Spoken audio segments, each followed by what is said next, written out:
Hello students, કેમ છો બધા? મજામાં? લાસ્ટ સેશનમાં તમને ખૂબ જ અગત્યના સમ વિશે ચર્ચા કરેલી હતી અને તમને સમ આપવાનું કીધેલું હતું સાહેબ. મેં તમને સમ આપેલા હતા. ઉદાહરણ અને સ્વાધ્યાયના થોડાક સમ હતા એ મેં તમને દીધેલા હતા. ચાલો એ સમ વિશે હવે થોડીક આપણે ચર્ચા કરીએ. તો સૌથી પહેલાં હું સ્ટાર્ટિંગ કરું છું ઉદાહરણ 7.8 થી શરૂઆત કરીએ. રેડી? ચાલો જોજો. તમને એવું કીધું છે 70 સેન્ટીમીટર લાંબા અને 4 કિલોગ્રામ દળના એક ધાતુના સળિયાને બંને છેડેથી 10 સેન્ટીમીટર દૂર મૂકેલા બે છરીદાર પર ગોઠવેલ છે. ચાલો જોજો બરોબર રીતે. એટલે પહેલા તમારે આખી આ ફિગર ડ્રો કરતા તમને આવડવી જરૂરી છે. આ ફિગર આખી કેવી રીતે બનશે. રેડી? ચાલો 70 સેન્ટીમીટર લાંબુ છે, બંને બાજુથી 10 સેન્ટીમીટર ના છેડે એક છરીદાર રાખેલ છે. છરીદાર એટલે આપણે કીધું હતું કે જે જગ્યાએથી એને પિવોટેડ કરવામાં આવે તે. રેડી? અને છરીદાર કહેવાય. કેટલા ડિસ્ટન્સ છે? તો કે આ 10 સેન્ટીમીટરનું ડિસ્ટન્સ અને આ ડિસ્ટન્સ પણ કેટલું છે? તો કે 10 સેન્ટીમીટર. રેડી? કેટલું દળ છે? તો કે 4 કિલોગ્રામ દળ છે. ચાલો તો ઈ આપણે બળ ક્યાં લેશું? તો કે એક્ઝેક્ટ સેન્ટરમાં. કારણ કે છેલ્લે એવું લખેલું છે આ સળિયો નિયમિત આડછેદનો અને સમાંગ છે તેમ ધારો. તમારી ટેક્સ્ટ બુક તમારી સામે એક્ઝેક્ટ પકડીને રાખજો સાહેબ, જરૂર પડશે આપણે. ચાલો તો હવે સેન્ટરમાં આ એનો સીએમ, આ જગ્યાએ એનો સીએમ છે. નીચે તરફ કેટલું બળ લાગતું હશે? તો કે 4G જેટલું બળ લાગે છે. ચાલો હવે શું કીધેલું છે? એક છેડાથી 30 સેન્ટીમીટર દૂર એક 6 કિલોગ્રામ બોજને લટકાવવામાં આવેલ છે. ઓકે, એક છેડાથી, ચલો કોઈ એક આ છેડો અથવા આ છેડા, કોઈ એક છેડાથી કેટલું દૂર? તો કે એક છેડાથી 30 સેન્ટીમીટર દૂર. તો બચાવ થોડુંક વિચારો. જો બધા ડિસ્ટન્સ બહુ ઇમ્પોર્ટન્ટ છે. ટોટલ 70 સેન્ટીમીટર લાંબો છે અને જ્યાંનું દ્રવ્યમાન કેન્દ્ર છે એક્ઝેક્ટ 35 હશે, સમજો. એટલે કોઈ એક છેડાથી 30 સેન્ટીમીટર એટલે અહીંયા થયું. અહીંયા પણ લઈ શકાય ને આ બાજુ પણ લઈ શકો, કોઈ ઇસ્યુ નથી. કેટલું? તો કે 6G. રેડી? શું કામ? 6 કિલોગ્રામનું કીધું છે કે દળ લટકાવવામાં આવે છે. ચાલો છરીદાર પર પ્રતિક્રિયા બળો શોધો. યસ, એટલે છરીદાર દ્વારા કયા પ્રતિક્રિયા બળો લાગશે, કેટલા પ્રતિક્રિયા બળો લાગશે એ તમારે ચર્ચા કરવાની છે. ઉપરની તરફ N1 અને ઉપરની તરફ N2. આ N1 અને N2 ની તમારે કિંમત મેળવવાની છે. આ તમારો એમ છે. N1 ઇઝ ઇક્વલ ટુ કેટલા અને N2 ઇઝ ઇક્વલ ટુ કેટલા. બહુ ઇઝી સમ છે અને તંત્ર આખું કેવું છે? તો કે સ્થાયી છે. રેડી? તંત્ર કેમાં છે? તો કે સંતુલનમાં છે. કામ પૂરું તમારું. તો કઈ રીતે આખું વર્કિંગ કરશો? તો કે સૌથી પહેલું ઇક્વેશન શું બને? Upward force is equal two downward force. એટલે તમે પહેલું ઇક્વેશન આવું બનાવશો. N1 plus N2 is equal two downward 6 plus 4 એટલે 10G. Equation number 1. G ની વેલ્યુ 10 પુટ કરી દેજો. બુકમાં 9.8 લીધા છે. ઓકે, તો એ પ્રમાણેના ચેન્જીસ થશે. તો N1 plus N2 is equal two 10G. Upward force is equal two downward force. Okay, ચાલો હવે આપણે શું કરવાનું છે? તો કે N1 અને N2 આ બંનેની કિંમત મેળવવાની છે. ચલો કેવી રીતે ફાઇન્ડ કરશું N1 અને N2 ની કિંમત? એક ઇક્વેશન તમારા આગળ બની ગયું છે. જો હજી આવું બીજું ઇક્વેશન બની જાય તો તમારું કામ થઈ જશે. ચાલો તો આ બીજું ઇક્વેશન કેવી રીતે બનશે? પાછો સામો પ્રશ્ન છે આપણી સામે. આ બીજું ઇક્વેશન તમે કેવી રીતે બનાવશો? તો આ બીજું ઇક્વેશન બનાવવા માટે તમારે સૌથી પહેલા વસ્તુ તમને યાદ આવી જોઈએ કે N1 અને N2 વચ્ચેનો જે એક રિલેશન ક્યાંથી મને મળી શકશે, ક્યાંથી મને N1 અને N2 વચ્ચેનો સંબંધ મળી શકે? વિચારો. તો રેખીય સંતુલનનું તો એક જ ઇક્વેશન બને છે. આમાં તો કોઈ ઘર્ષણ બળ કે એવું તો કાંઈ પ્રેઝન્ટ છે નહીં.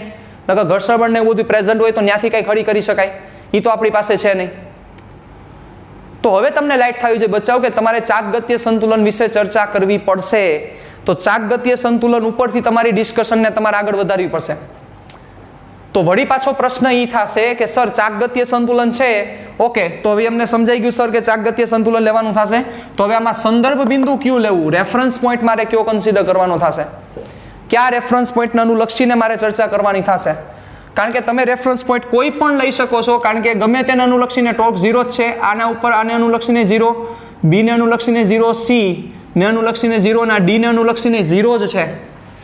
તો તમને મન થાય એને અનુલક્ષીને તમે ટોર્ક કન્સિડર કરી શકો છો.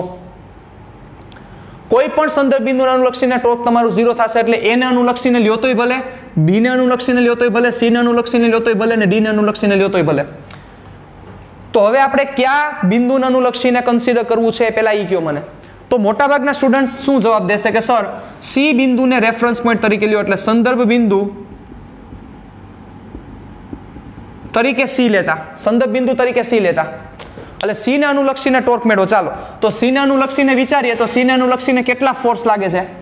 સી ને અનુલક્ષીને તમારા ઉપર કેટલા ફોર્સ છે જોવો જોઈએ. સી ને અનુલક્ષીને આ સળિયા ઉપર N1, 6G, 4G અને N2 લાગે છે. તો થોડુંક સમજો, 4G છે એ ટોર્ક જનરેટ નહીં કરી શકે. શું કામ? તો કે લંબ અંતર 0 થશે, એટલે 4G ટોર્ક જનરેટ કરી શકે એમ નથી. તો હવે કોણ ટોર્ક જનરેટ કરશે? સિમ્પલ છે, એક આ N1 કરશે, એક આ N2 કરશે અને એક આ 6G કરશે. કામ પૂરું તમારું. તો હવે મારો પ્રશ્ન એ છે કે આ 6G કઈ દિશામાં ટોર્ક જનરેટ કરશે? તો સિમ્પલ છે, ચાલો અહીંથી વિચારો. 6G ડાઉનવર્ડ ફોર્સ એપ્લાય કરે છે, તો 6G નું ટોર્ક કેમ હશે? કઈ દિશામાં હશે વિચારો. મેં તમને શું શીખવાડ્યું તું? જે બળને અનુલક્ષીને ટોર્ક ગણો છો ત્યારે એના સિવાય એકેય બળ પ્રેઝન્ટ નથી, તમારે એવું કલ્પના કરવાની છે. યાદ કરો, આવું કીધું હતું કે નહીં? એ જ વસ્તુ અહીંયા કરવાની છે તમારે. ચાલો તો આને અનુલક્ષીને જોવો છો તો હવે 6G ને અનુલક્ષીને ટોર્ક વિચારો તો કઈ બાજુ લાગશે?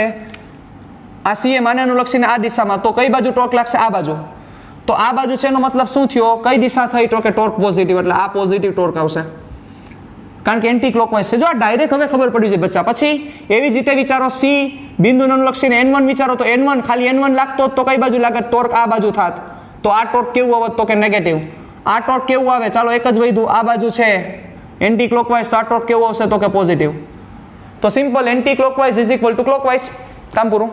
તો શું થશે? સંદર્ભ બિંદુ C તરીકે લેતા એન્ટી ક્લોકવાઇઝ કેટલા છે? તો કે પેલું આ એન્ટી ક્લોકવાઇઝ છે. ચલો તો 6G into perpendicular distance from the reference point. આ રેફરન્સ પોઈન્ટથી પરપેન્ડિક્યુલર ડિસ્ટન્સ, આ ડિસ્ટન્સ કેટલું થાય?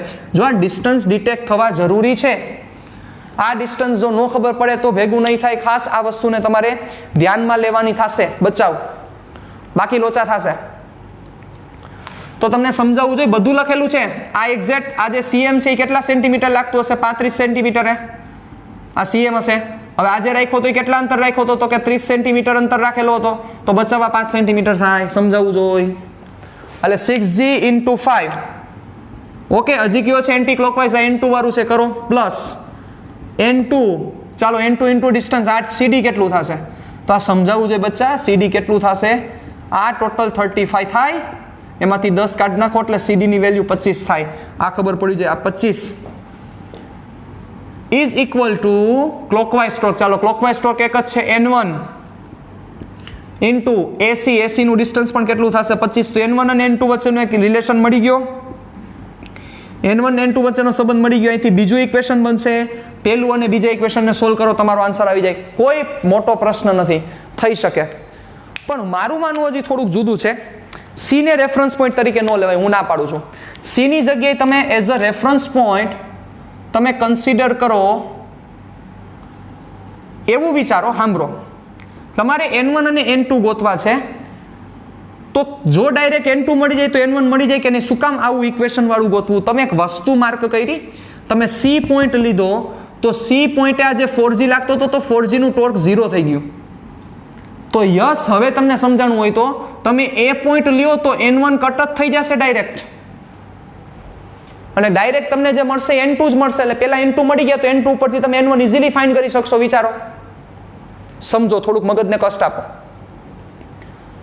બહુ લોજિકલ ડિસ્કશન છે, સમજવા જેવી ડિસ્કશન છે, આમાં કઈ નવીન કોઈ વસ્તુ નથી. સમજો મારી વાત.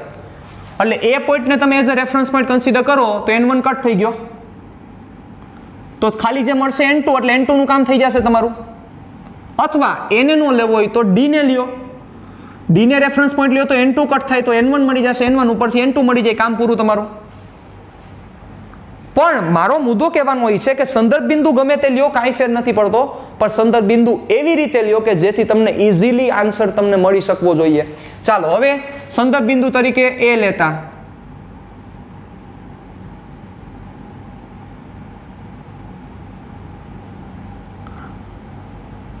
ચાલો સંદર્ભ બિંદુ તરીકે A લ્યો તો શું થાય વિચારો. ચાલો એને તમે as a reference point consider કરો છો તો એને લીધે જે N1 નું ટોર્ક છે ટોર્ક 0 થઈ જશે. N1 નું ટોર્ક ગયું. ચાલો હવે કોનું ટોર્ક આવશે? તો કે 6G, 4G અને N2 નું. 6G નું ટોર્ક ડાઉનવર્ડ, રેડી? 6G નું ટોર્ક N1 ને N અનુલક્ષીને 6G નું ટોર્ક આ થશે, વિચારો, રેડી? એટલે કેવું થશે? તો કે નેગેટિવ. 4G નેગેટિવ, પણ આ N2 કેવો થશે? તો કે પોઝિટિવ. તો હવે શું કરવું પડશે તમારે? પહેલા 6G નું torque negative is equal two positive.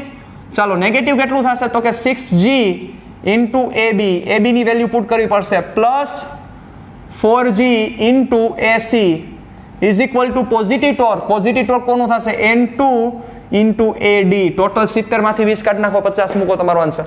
કેટલાકને એવો પ્રશ્ન થતો હશે કે સર આ બેલેન્સિંગ કેવી રીતે કરો છો? જો એવું ન સમજાય તો પ્લસ ને પ્લસ લ્યો, માઇનસ ને માઇનસ લ્યો, ઇઝ ઇક્વલ ટુ 0 પુટ કરવું પડશે એટલે માઇનસ વાળા એક્ઝેક્ટ એની સામે વહી જશે એટલે પ્લસ થઈ જશે. બધું એક જ છે.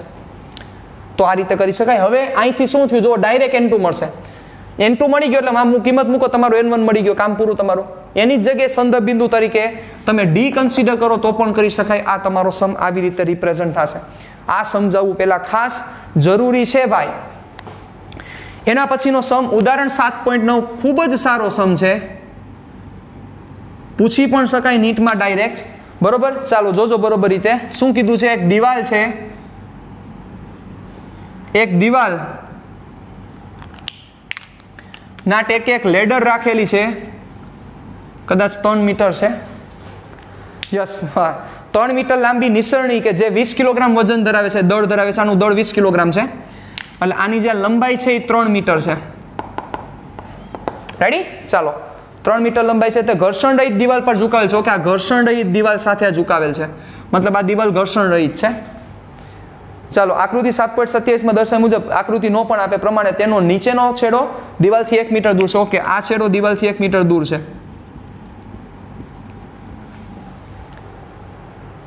દિવાલ અને ભોંયતળિયાના પ્રતિક્રિયા બળ આપો. ઓકે, એટલે દિવાલ કેટલું પ્રતિક્રિયા બળ આપશે અને ભોંયતળિયું કેટલું પ્રતિક્રિયા બળ આપશે, આ બે વસ્તુ તમારે આમાં ફાઇન્ડ કરવાની છે. આવું તમને કીધેલું છે. મારે તમને ખાલી ઇક્વેશન બનાવતા શીખવાડવું છે, પછી તો તમે આ સમ કરી શકો છો, કોઈ મોટી મેટર નથી. ચાલો, ક્યાં ફોર્સ એપ્લાય થતા હશે વિચારો. સૌથી પહેલું આનું વજન બળ નીચે તરફ 20G લાગશે. ચાલો, એટલે આનું mg અત્યારે દેખાડું છું. m બરાબર આપણે 20 મૂકી દેશું પછી. રેડી? ચાલો, પછી ચલો આ જગ્યાએ ક્યુ બળ લાગતું હશે. સૌથી પહેલું એક તો લંબબળ લાગશે. ચાલો, ઉપર તરફ લંબબળ N1. ઘર્ષણ બળ અહીંયા પ્રેઝન્ટ હશે. થોડુંક વિચારો જોઈએ, ઘર્ષણ બળ પ્રેઝન્ટ હશે આ જગ્યાએ. તમે કહેશો કે સર દિવાલ કીધું જ છે કે દિવાલ ઘર્ષણ રહિત છે. આ તો એ દિવાલ ઘર્ષણ રહિત છે, સપાટી ઘર્ષણ રહિત હોવી જોઈએ કે ન હોવી જોઈએ? તમે થોડુંક મગજ હાંકીને મને જવાબ આપો. ચાલો, બચાવ એમનેમ લોજિક આખો. જો ઘર્ષણ આ બાજુ ન હોય તો આ કોઈ દી એમનેમ રહી જ ન શકે, કારણ કે mg લાગતો એટલે સીધી પડી જાય. એટલે અહીંયા ઘર્ષણ પ્રેઝન્ટ છે, અહીંયા F, મતલબ કે અહીંયા પ્રતિક્રિયા બળ, બે બળ લાગે છે ભોંયતળિયા દ્વારા. એક તો N1 લાગે છે ને એક તો F લાગે છે. એટલે ભોંયતળિયા દ્વારા જે પ્રતિક્રિયા બળ છે, ભોંયતળિયાનું પ્રતિક્રિયા બળ, એ જે તમે R1 કહેશો તો R1 બરાબર શું થશે? N1 પ્લસ F થશે. જો મેં વેક્ટર આપ્યું છે એટલે તમે એના ઉપર સમજી ગયા છો શું કામ એવું લખ્યું છે. રેડી? ચાલો, હવે આ દિવાલ હજી પ્રતિક્રિયા બળ આપતું હશે N2. કામ પૂરું. ચાલો, હવે તમારે આ N1, N2 અને F ની કિંમત ગોતવાની છે. સિમ્પલ. સૌથી પહેલો પ્રશ્ન થવો જોઈએ બેલેન્સિંગ. ચાલો, પહેલા રેખીય સંતુલન જ મગજમાં આવશે ડાયરેક્ટ. કોઈ પણના મગજમાં પહેલા રેખીય સંતુલન આવે. તો રેખીય સંતુલન માટે વિચાર કરો તો શું થાય? રેખીય સંતુલન downward force is equal to upward force, mg is equal two N1. ચાલો, એટલે N1 તો મળી ગયો, કામ થઈ ગયું પહેલું, કારણ કે એમની કિંમત તમારે આગળ પડેલી છે. ચાલો, અને જેટલું ફોર્સ આ બાજુ એટલો ફોર્સ આ બાજુ, એટલે N2 is equal two F. આ બીજું ઇક્વેશન એ સોલ્વ થઈ ગયું. તો હવે N2 ની કિંમત F છે, પણ હવે કેટલી છે નથી ખબર. તો એના માટે કમ્પલસરી તમારે રેફરન્સ પોઈન્ટ કન્સિડર કરવા પડશે. તો રેફરન્સ પોઈન્ટ તરીકે ક્યુ લેવું, ચાલો એ વિચાર આવવો જરૂરી છે ભાઈ. અને આમાં ખાસ તમારી પરીક્ષા થશે, તમારા મગજની પરીક્ષા થશે A, B અને C. ચાલો, કયા પોઈન્ટને તમે as a reference point consider કરો છો?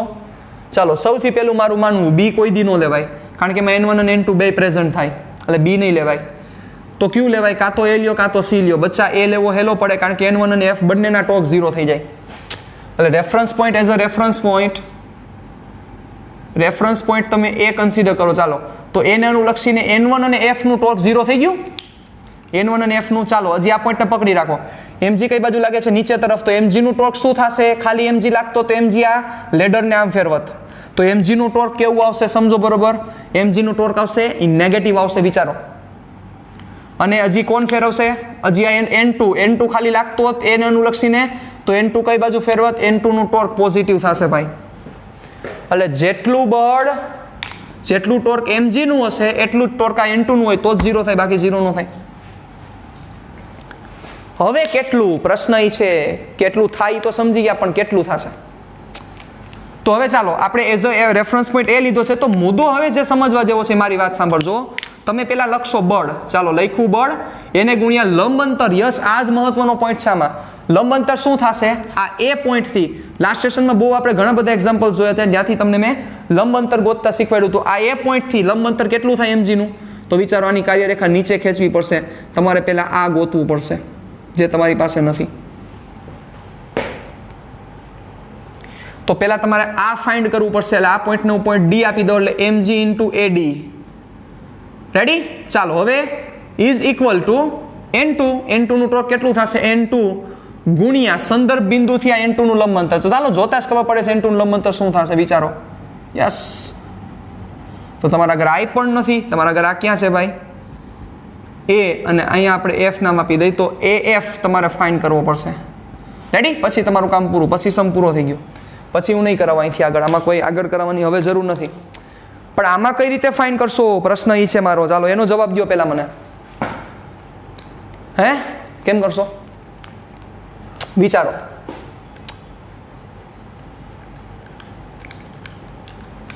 AD અને AF ગોતવાનો છે, તો થોડુંક મગજ આખો. આ સેન્ટરનો પોઈન્ટ છે બચાવ, તો આ સમરૂપ ત્રિકોણ થાય એટલે આ અડધો મીટર ને આ અડધો મીટર જ થાય. આ બે હરખા ભાગ પડે, જોતાય ખબર પડે છે. જુઓ, એટલે આ અને આ બે અડધા અડધા મીટર, એટલે આ 0.5 અને આ 0.5, એટલે AD ની કિંમત થઈ ગઈ 0.5. આ મળી ગયો. હવે AF કેમ મળશે? તો બચ્ચા સિમ્પલ છે. આ 1 છે અને આ 3 મીટર છે, તો આ મળી જાય ને. આ AF ગોતો કે આ ગોતો, બે સેમ છે. પાયથા બાપા ઉપયોગ કરો, કામ પૂરું તમારું. તો આ રીતના સમ તમને ખબર પડવી જરૂરી છે. પછી ચાલો હજી એક આપણે ડિસ્કશન કરીએ. તમારી ટેક્સ્ટ બુકમાં જ છે, જે બહુ સારો સમ છે, 7.8 ઉદાહરણ, બહુ સારો સમ છે.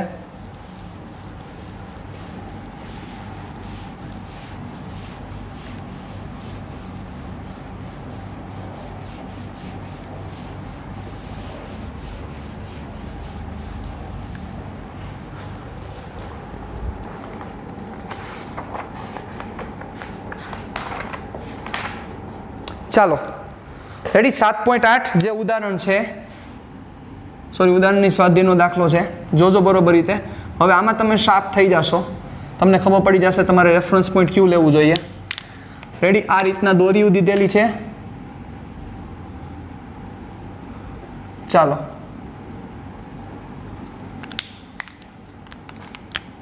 આ કાંઈક એંગલ આપેલો છે ને θ1 કહી દો. એ તો વેલ્યુ પણ છે તમારા આગળ. આની એંગલ આપ્યો છે θ2 કહી દો.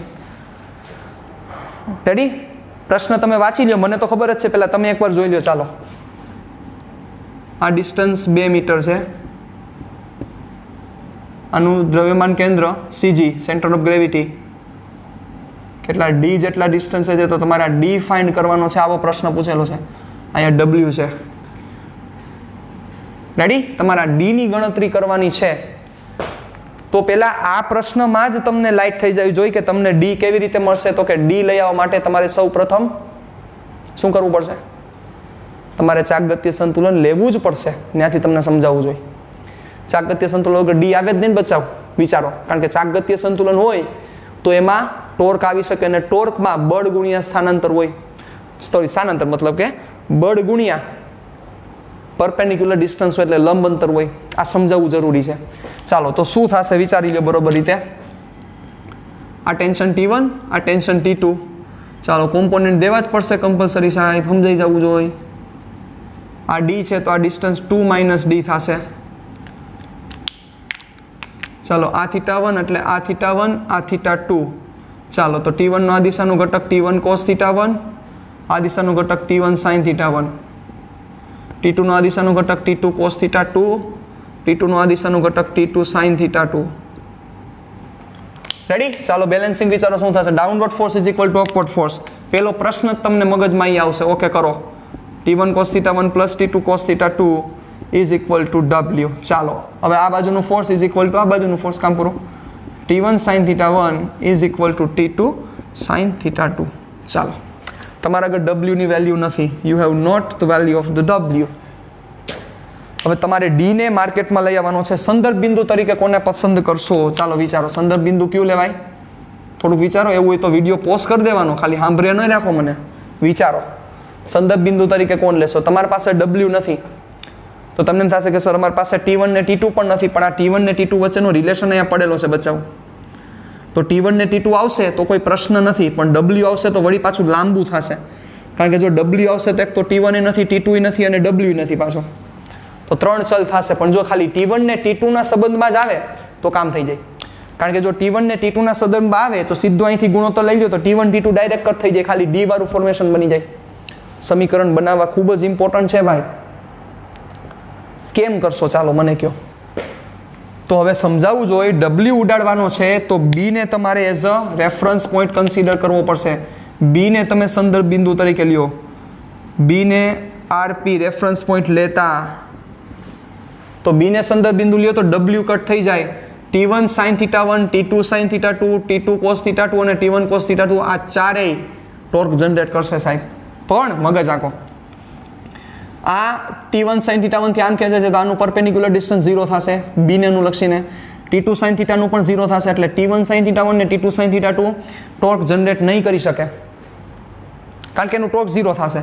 પણ જોવો ખાલી આ T1 cos θ1 છે તો T1 cos θ1 આમ ટોર્ક એપ્લાય કરશે વિચારો, અને આ T2 cos θ2 છે આમ એપ્લાય કરશે. તો જેટલું T1 cos θ1 નું એટલું T2 cos θ2 નું કામ પૂરું સાહેબ. એટલે શું થાય? T1 cos θ1 પરપેન્ડિક્યુલર ડિસ્ટન્સ એટલે D is equal to T2 cos θ2 perpendicular distance એટલે 2 માઇનસ D. ચલો હવે આનો ડાયરેક્ટ ગુણોત્તર લ્યો એટલે તમે T1 કટ થઈ જશે, T2 કટ થઈ જશે, પછી સિમ્પ્લિફિકેશન આપો, તમારો આન્સર આવી જશે. કોઈ એમાં નવી મેટર નથી. ચાલો હવે એના પછી ની ચર્ચામાં આપણે આગળ વધીએ તો શું થશે ધ્યાન દેજો બરોબર રીતે. એના પછીનું જ ઉદાહરણ છે 7.9 બરોબર. શું કીધેલું છે? 1800 કિલોગ્રામની એક કાર છે મે બી. યસ, એક કારનું દળ 1800 કિલોગ્રામ છે. તેની આગળ અને પાછળની એક્સેલ એટલે ધરીઓ વચ્ચેનું અંતર 1.8 મીટર છે. ચાલો 1.8 મીટર આ એક્સેલ વચ્ચેનું ડિસ્ટન્સ છે. ઓકે, જો હવે સમજવા જેવી વાત એ છે, તેનું ગુરુત્વ કેન્દ્ર આગળની એક્સિલથી, ચલો આને આગળની એક્સિલ કહી દો, ફ્રન્ટ, આગળની એક્સિલથી પાછળની તરફ 1.05 નોટ 5 1.05 અંતરે, એટલે આ પોઈન્ટ 9 સેન્ટર પોઈન્ટ 9 એટલે એનું અહીંયા ગુરુત્વ કેન્દ્ર છે 1.05 મીટરના ડિસ્ટન્સ ઉપર ગુરુત્વ કેન્દ્ર છે એનું. એટલે ઓબ્વિયસ છે જે mg લાગતું હશે mg ન્યા લાગતું હશે, અહીં આપી દો mg. ઓકે, ચાલો પ્રશ્ન શું છે વાંચજો બરોબર રીતે. ટૂંકમાં એવું કે છે એન્જિન છે એ પાછળની બાજુએ છે. જોજો, સમતલ જમીન દ્વારા આગળના દરેક પૈડા અને પાછળના દરેક પૈડા પર, જો વર્ડ અગત્યનો છે દરેક પૈડા, સમતલ જમીન વડે દરેક પૈડા પર, દરેકના આગળ પૈડા અને દરેકના પાછળ પૈડા. જો એવું આગળ અને પાછળ જુદું પાડવાની જરૂર શું કામ પડી? તો કે એનું જે CM છે એ એક્ઝેક્ટ સેન્ટરમાં નથી સાહેબ, એટલે કે એનું CG છે એ સેન્ટરમાં નથી. જો એક્ઝેક્ટ સેન્ટરમાં હોત તો જેટલું પાછળના પૈડા ઉપર લાગત એટલું જ આગળના પૈડા ઉપર લાગત, પણ નથી એવું, પાછળની બાજુ છે. એટલે વેઇટ આ વધારે લોડ કરે છે, આ ઓછું કરે છે, એટલે આના ઉપર લાગતું બળ વધારે મળશે આની કમ્પેરિઝનમાં. ચાલો શું કરશો? Simple, downward force is equal to upward. Upward ફોર્સમાં કોણ આવશે? તો કે N1 અને અહીંયા કહી દો N2. રેડી? તો પેલું જ ઇક્વેશન આવું બની જશે, N1 plus N2 is equal two mg. Equation number 1. ચાલો N1 N2 બે ગોતવાના છે બેટા. તો હવે તો આ બહુ સિમ્પલ સમ થઈ ગયો. કોઈ પણ એકને રેફરન્સ પોઈન્ટ તરીકે કન્સિડર કરો, કોઈ પણ એકને રેફરન્સ પોઈન્ટ તરીકે લઈ લ્યો અને પછી તમારી ચર્ચા કરો સાહેબ. સપોઝ તમે એ બિંદુને રેફરન્સ પોઈન્ટ તરીકે કન્સિડર કરો છો, એને રેફરન્સ પોઈન્ટ તરીકે કન્સિડર કરો તો mg નેગેટિવ ટોર્ક અને N2 પોઝિટિવ ટોર્ક હવે તમને આવડે છે. પણ N1 ની કિંમત સપોઝ 10,000 આવી અને N2 ની કિંમત સપોઝ 8,000 આવી, તો શું તમે એવું લખ નાખશો કે દરેક પૈડા પર લાગતું બળ 10,000 અને દરેક પૈડા ઉપર લાગતું બળ 8,000? શું તમે આવું લખશો? જો આવું લખશો તો ખોટા પડશો, નહીં ચાલે.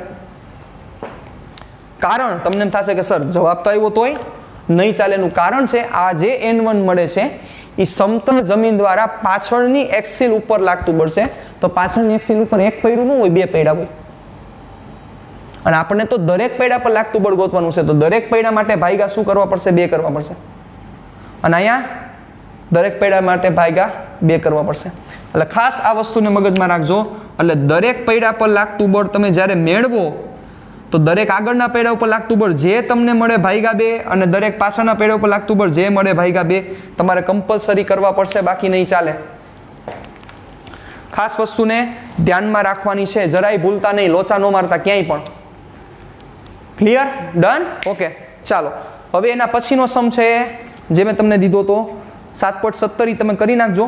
7.22 માં કેમ કરશો એ મારે તમારી પાસેથી એનું ડિસ્કશન જોઈએ છે આ સમ કરાવ્યા પછી. ઓકે, એટલે એ હું પણ અત્યારે કરાવતો નથી, એ તમારે મને કરીને દેવાનો છે અને એમાં ન સમજાય તો તમારે મને કહેવાનું છે, હું તમને પછી કરાવી દઈશ. ચાલો, પણ મને મેસેજ કરજો કે સર આમાં 7.22 આ વસ્તુ નથી સમજાતી કે આ વસ્તુ સમજાય છે, XYZ એક્સેટ્રા એક્સેટ્રા. ચાલો, હવે અગત્યની ડિસ્કશન તરફ આપણે આગળ વધી રહ્યા છીએ કે જે ડિસ્કશનનું નામ છે કોણીય વેગમાન. ઓકે, ચાલો કોણીય વેગમાનની ચર્ચા કરી લઈએ. કોણીય વેગમાન સૂત્ર L = R × P. અગેન આ L જે છે એ L ની દિશા ઓમેગાની દિશામાં જ થશે. રેડી? L ની દિશા કઈ બાજુ હશે? ઓમેગાની દિશામાં. તમે વિચારો બચ્ચા, ભ્રમણાક્ષ ઉપર 4 દિશા આવી. એક તો ઓમેગા ભ્રમણાક્ષ ઉપર આવ્યો, એક આવ્યો આલ્ફા ભ્રમણાક્ષ ઉપર, કાં તો ઓમેગાની દિશામાં છે કાં ઓમેગાની વિરુદ્ધ દિશામાં છે. પછી એના પછી કોણ આવ્યો? તો કે એના પછી આવ્યું ટોર્ક. ટોર્ક પણ કાં ભ્રમણાક્ષ ઉપર, સોરી કાં નહીં, ભ્રમણાક્ષ ઉપર કાં તો ઓમેગાની દિશામાં કે ઓમેગાની વિરુદ્ધ દિશામાં. અને પછી ચોથો આ L પણ ભ્રમણાક્ષ ઉપર જ આવશે. ચલો, આ R. હવે ભાઈ નો વેગ આ દિશામાં છે તો મોમેન્ટમ એ દિશામાં થાય. સપોઝ આ રીતના રોટેશન પામે છે તો આ R theta R × P, R થી P બહારની તરફ કામ પૂરું તમારું. એટલે એ જ ઓમેગા થયો, કારણ કે ફરે છે આ રીતના તો ઓમેગાની દિશા પણ એ જ થશે જે L ની દિશા થશે. એટલે જેમ રેખીય ગતિ માટે વેગમાન ભાગ ભજવે છે, એમાં અહીંયા કોણીય ગતિ માટે કોણીય વેગમાન ભાગ ભજવે છે, ચાક ગતિ માટે કોણીય વેગમાન ભાગ ભજવે છે. બીજી એક ખાસ વસ્તુ હા યાદ રાખજો કે બળયુગ્મ માટે, બળયુગ્મમાં જે બળયુગ્મનું જે ટોર્ક છે એ સંદર્ભ બિંદુથી સ્વતંત્ર છે, કારણ કે એનું ટોર્કનું સૂત્ર હતું 2 બળોમાંથી કોઈ એક બળનું માનાંક એને ગુણ્યા 2 બળો વચ્ચેનું લંબ અંતર. ખાસ આ વસ્તુ મગજમાં રાખજો કે જે સંદર્ભ બિંદુથી સ્વતંત્ર છે અને સંદર્ભ બિંદુ સાથે કોઈ લેવા દેવા નથી. ચાલો, એવી જ રીતે હજી એક વસ્તુ આપણે અહીંયાથી કરી શકીએ, જોજો બરોબર રીતે.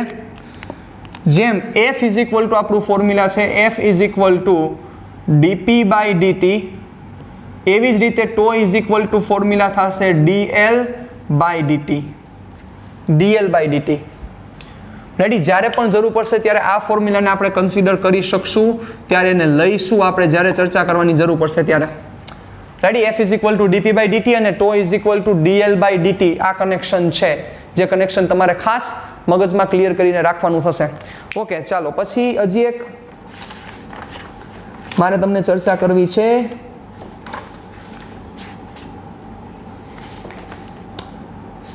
ઉદાહરણ નંબર 7.6 થોડુંક જોવા જેવું ખરી. ઉદાહરણ નંબર 7.6 MCQમાં તમને કામ લાગી શકશે કે દર્શાવો કે કોઈ એક બિંદુની સાપેક્ષે અચળ વેગથી ગતિ કરતા કોઈ એક કણનું કોણીય વેગમાન સમગ્ર ગતિ દરમિયાન અચળ રહે છે. એટલે કોઈ એક બિંદુની સાપેક્ષે, ચલો આ બિંદુની સાપેક્ષે કોઈ એક પદાર્થ, ઉદાહરણ 7.6 ની ચર્ચા કરું છું, કોઈ એક પદાર્થ અચળ વેગથી ગતિ કરે છે તો તમારે એવું પ્રૂવ કરવાનું છે કે એનું કોણીય વેગમાન કેવું રહે છે, સમગ્ર ગતિ દરમિયાન અચળ રહે છે, એનું કોણીય વેગમાન ચેન્જ ન થાય. વિચારો, અચળ વેગથી જાય છે એનો મતલબ સુરેખ પથ પર પદાર્થ ગતિ કરી રહ્યો છે. અચળ વેગનો મતલબ સુરેખ પથ જ થાય. અચળ વેગથી ગતિ કરે છે, કારણ કે જો 2D માં મોશન કરતો હોય તો વેગ ફરે, ખબર છે તમને. પણ અચળ વેગથી ગતિ કરે છે એનો મતલબ કે સુરેખ પથ પર જે પદાર્થ ગતિ કરે છે તો એનું આ સુરેખ પથ પર ગતિ કરતા પદાર્થનું કોણીય વેગમાન, ઘણા સ્ટુડન્ટ્સ લોચા એ જ જગ્યાએ મારે છે કે કોણીય વેગમાન 0 થાય. નહીં, કોણીય વેગમાન અચળ રહે છે.